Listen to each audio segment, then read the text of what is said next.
কম কিছুটা বয়স দে না। হ্যালো ফাকিং ভিডিওটি ভাইরাল করে দিয়ে সোশ্যাল মিডিয়া হ্যাঁ পরীক্ষায় এ প্লাস পাওয়ার জন্য আমি যা খুশি তাই করতে পারি, দরকার বলে আমি নকল করতে পারি, অনেক নকল, এত নকল যে আমাকে কেউ ধরতেই পারবে না। আমি এত নকল করেছি বা করব। তুমি কি ক্যামেরা উঁচাই ধরুম আবার নিচাই ধরুম বলবো এনে নিন এনে নিন এনে নিন।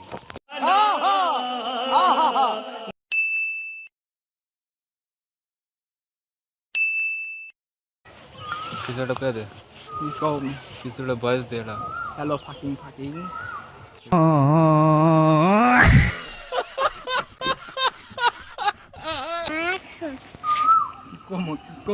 বুঝতে পারছি না, আমি কি বলবো, মাথায় ধরছি না, আমার মাথায় সোজা হচ্ছে আমি কিভাবে পড়ালেখায় এ প্লাস পেতে পারি।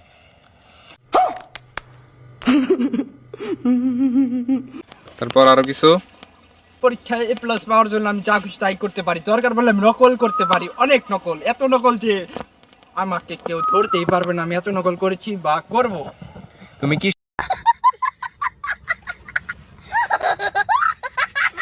নকল ছাড়া বাঁচবো না, বাঁচতে পারবো না, কারণ আমাদের নকল চাই চাই চাই।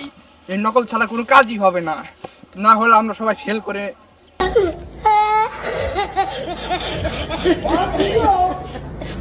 আমাদের অনুরোধ যে আপনি সিসি ক্যামেরাটা দয়া করে বন্ধ করে দেবেন। আপনার কাছে হাত জোর করে অনুরোধ যে আমাদের সিসি ক্যামেরাটা খুবই ক্ষতি করছে। পরীক্ষার জন্য আমরা এ প্লাস পেতে পারবো না, ফেলও করতে পারি এমনকি বা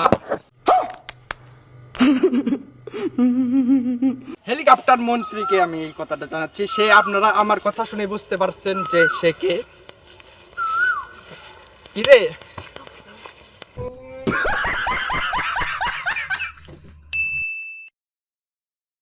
দেশের তেলের সংকট, ঠিক আছে?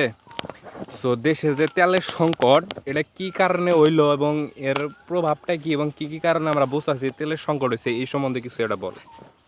আপাতত আমাদের দেশে তেলের সংকট হওয়ার কারণ হলো আমেরিকা। আর এলো ওই দেশের নামই ভুলে গেছি আমি, মানে আর কি বলবো, নামই ভুলে গেছি, মানে যুদ্ধ লাগার কারণে বাংলাদেশের তেলের সংকট আজকে। এই তেলের সংকট হওয়ার কারণে কেউ কেউ কিডনি বেচার জন্য তৈরি আছে এই তেল পাওয়ার জন্য, আবার বা নিজের বাড়ি ঘর বেচার জন্য মানে তৈরি আছে কেউ কেউ এই তেল পাওয়ার জন্য। কিন্তু বাংলাদেশের মানে কি বলবো, বাংলাদেশের মানুষ এমন চাওড়া তেল কিনে রেখে তেল মজুত করে লুকিয়ে রাখে, কিন্তু দর্শক পাচ্ছে না, মানে এমনই হতাশ হচ্ছে মানুষ। মানে কি আর বলবো, কেউ কেউ তো টাকা 10,000 টাকা করেও দিচ্ছে ফুল ট্যাঙ্কি তেলের জন্য, কিন্তু কেউ তেলটা পাচ্ছে না। তাই অনুরোধ দর্শকদের কাছে, আপনারা এই ভিডিওটি ভাইরাল করে দিয়ে সোশ্যাল মিডিয়ায়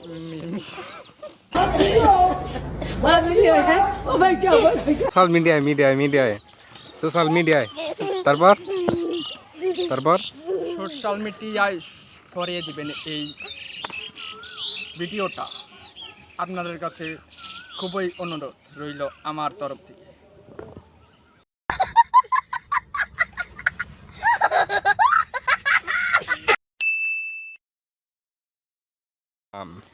এখন ক্যামেরার সামনে আমি যে বাগের কথা কই গা, এখন কথার স্টাইল চেঞ্জ করার লাগবো।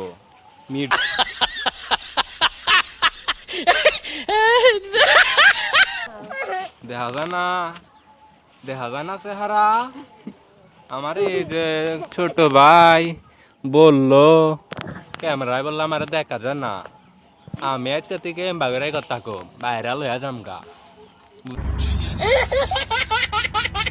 নতুন নতুন কন্টেন্ট ক্রিয়েশন, ক্যামেরার সামনে কথা কইতে পারি না, লোকের সামনে মোবাইল বের করে ক্যামেরা অন করলে মানুষে খারাপ মনে করবো। ক্যামেরার সামনে কথা কবার গেলে আইসা দেই পেছন ঠিক থাকে না। এর লিগা আজকে বিকালে ক্যামেরা নিয়ে প্র্যাকটিস করতেছি। তো আগে ভিডিও করলাম, ভিডিওর আমার মাথার উপরে দেখা যায় নাই, আমার চেহারাটাও বোঝা যায় নাই কে, এর লিগে এখন থেকে ক্যামেরা একটু উঁচাই ধরমু।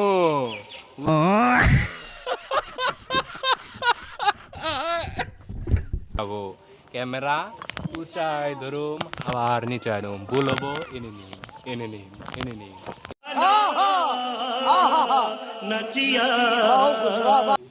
পরের প্রথমে ভিডিও করলাম, তাও দেখি মাথার উপর জায়গা থাকে না, মাথা কাইটা যায়। দ্বিতীয়বার ভিডিও করলাম, তাও কাইটা যায়। এখন তৃতীয়বার চেষ্টা করতাছি, নিজের অ্যাঙ্গেল আর ঠিক রাখবার চেষ্টা করতাছি।